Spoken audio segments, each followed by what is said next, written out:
안녕하세요. 가끔씩 와서 글을 읽어보는 30대 중반 직장인입니다. 제가 진짜 고민 끝에 이렇게 글을 올립니다. 욕하시지 마시고 들어주세요. 저는 대학 졸업 후 취직한 직장에서 어느 정도 안정된 직급에 올라 자리를 잡았고, 지금의 아내는 대학 졸업 후 제가 근무하는 직장 부서의 신입사원으로 입사를 했습니다. 눈에 띄게 단아하고 예뻤던 아내는 첫 회식 자리에서 한눈에 저를 사로잡았습니다. 계속되는 업무 외로 간간히 마주치면서 직장 내에서 인기도 많고 배려심 많은 아내에게 호감을 갖게 되었고, 계속된 대시에 사내 커플로 발전하게 되었습니다. 연애를 시작하면서 저는 더욱더 아내와 결혼해야겠다는 생각이 커져갔습니다. 만나면 만날수록 아내의 청순한 외모와 착한 마음씨, 그리고 멋지고 당찬 모습에 반하였고 너무도 사랑했습니다. 그 뒤 지금은 결혼한 지 1년 정도 되었습니다. 제가 장모님을 처음 뵀던 날, 그러니까 아내의 본가에 결혼 허락받으러 인사를 갔습니다. 결혼 전에 장모님 장인어른을 뵈러 갔을 때만 해도 장모님에 대한 이런 감정은 전혀 없었습니다. 그 전까지 여러 번 아내로부터 장모님에 대해 이야기를 들어왔고 실제로도 그런 분이셨습니다. 나이에 비해 훨씬 동안인 얼굴에 20대에 가까운 완벽한 몸매, 그리고 눈가엔 항상 눈웃음이 끊이질 않았습니다. 젊으셨을 때 남자들에게 인기를 많이 받으셔서 능력 좋으신 장인어른께서 열정적으로 결혼을 추진하셔서 20대 초반에 결혼을 하시고 제 아내를 낳으셨답니다. 장모님께 한눈에 반한 장인어른이 장모님이 아니면 안 되겠다고 바로 장인어른의 본가에 인사를 시켰고, 장인어른은 더군다나 장모님 지인분들과도 충분히 깊은 관계에 있어서 만날 때마다 대놓고 결혼할 사이라고 양가에 이미 허락을 받았다면서 소문을 다 내셨다네요. 그만큼 장모님을 놓치기 싫으셨던 거죠. 그리고 장모님 댁에선 어디 하나 부족한 거 없고 너무도 적극적인 장인어른을 흡족해 하셨답니다. 뿐만 아니라 지금도 여유로우시지만 더 풍족하셨던 장인어른은 온갖 뇌물과 한심으로 장모님 댁 식구들을 꽉 잡고 있어서 장모님은 그러한 분위기에 휩쓸려 당연히 결혼해야 하는 거 마냥 등 떠밀리듯이 결혼을 순식간에 하셨답니다.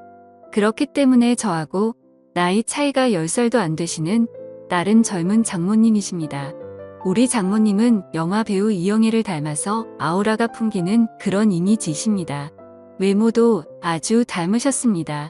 눈이 부실 정도로 새하얀 피부에 불꽃스러운 입술, 곱고 가느다란 짙은 눈썹, 더 이상 설명 안 해도 장모님이 어떠신지 상상이 가시죠.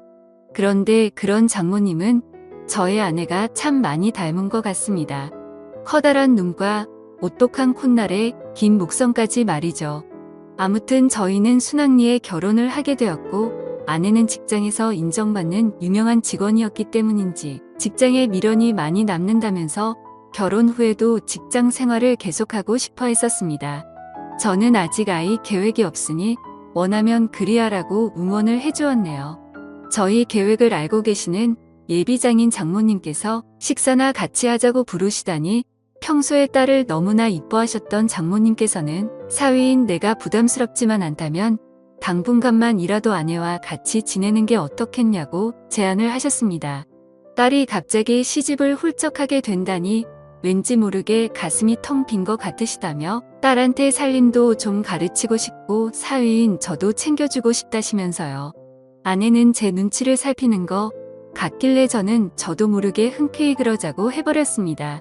그래서 이런저런 이유로 결혼 후 바로 처갓집에 들어가 살고 있습니다. 그런데 결혼하고 나서 처갓집에 같이 살면서 장모님을 볼 때마다 점점 장모님의 여성스러운 카리스마와 매력, 그리고 왜인지는 모르게 너무 미녀이셔서 그런지 보호 본능까지 일어나더군요. 한마디로 미치겠습니다. 몇 달 전에는 장모님께서 샤워를 하시고 머리를 말리지 않고 나오셔서 부엌에 물을 마시러 오셨는데 그때 저와 눈이 딱 마주치고 말았습니다. 전 정말 말로 표현할 수 없는 감정을 느꼈습니다. 온몸이 찌릿하다고 해야 할까요? 저도 모르게 그 순간 장모님이 여자로 느껴졌습니다.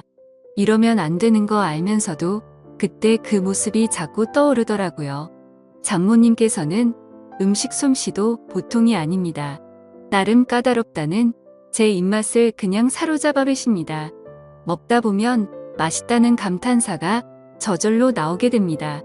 그래서 밥 2공기를 기본으로 해치우면 장모님께서는 그런 제가 너무 이쁘시다며 무척 흐뭇해하시면서 먹고 싶은 게 있으면 언제든 말하라고 하십니다. 아침 식사를 거르기가 일쑤였던 저였는데 결혼 후인 지금은 결혼 전보다 일찍 일어나 말끔한 얼굴로 장모님이 차려주시는 밥을 챙겨 먹고 출근을 하고 저녁에는 친구들과의 술자리도 한두 개씩 빼가면서 신혼이라 일찍 들어가야 한다며 장모님과 저녁 식탁에 함께 앉기 위해 칼퇴근을 서둘렀습니다. 앞치마를 두른 장모님의 모습은 저의 심장을 너무나 뜨게 했기 때문입니다. 그러던 지난주 금요일 어느 때처럼 칼퇴근을 하고 집으로 돌아갔는데 장인어른과 제 아내는 약속이 있다고 하여 저는 장모님과 단둘이 식사를 하게 되었습니다. 장모님께서는 이미 제 퇴근 시간에 맞춰 저녁 준비를 다 끝내셨는지 이미 식탁에 반찬이 한가득 자리를 차지하고 있더군요. 마지막으로 장모님께서 찌개를 데우시는데 장모님 손가락에서 피가 나는 것 같더라고요. 저는 깜짝 놀라서 장모님의 손을 잡으며 장모님 다치셨냐고 언제 어디서 다치셨냐고 물어보았더니 아까 설거지를 하다가 그릇에 이가 나간 걸 발견하지 못하여 베었다고 하시더군요. 순간 저는 벌떡 일어나서 집을 나가 근처 약국으로 달려가서 상처에 바르는 연고와 데일밴드를 사서 들어왔습니다. 장모님께서는 밥 먹다 말고 어디 다녀오냐고 놀라 물으셨고 저는 그런 장모님을 의자에 앉힌 뒤 장모님 상처부터 치료하고 식사해요. 덧나면 큰일 나요 하고 장모님의 손을 치료해드렸습니다. 데일밴드까지 붙이고 난 후 장모님과 다시 저녁을 먹는데 비록 찌개는 차갑게 식었지만 제 가슴은 따뜻했습니다. 아니, 뜨거웠습니다. 다시 한번 그 손을 잡을 수 있다면 하는 생각이 들던 그때부터일까요? 저는 장인어른과 장모님이 함께 대화를 나누시는 모습을 보면 장인어른이 너무 부러웠습니다. 식사 후 산보를 즐기시는 장모님께서 식사 후 같이 산보를 권하셔서 같이 나간 적이 많습니다. 그러면 장모님은 장인어른과 팔짱을 자주 끼시고 손도 꼭 잡으십니다. 물론 얼굴에 땀도 닦아 주시더군요. 그런 장인어른을 보고 있으면 제가 장모님 옆에 있었으면 하고 말도 안 되는 상상을 합니다. 길 가다가 맛있는 게 보이면 아내보다 장모님이 먼저 생각납니다. 그래서 들어오는 길에 장모님이 좋아하시는 과일도 사들고 들어오게 되고 그럼 또 장모님께서는 솜씨 좋게 과일을 깎아주시며 우리 사위가 최고라고 칭찬을 해주십니다. 장모님은 요리하는 걸 참 좋아하시는데요.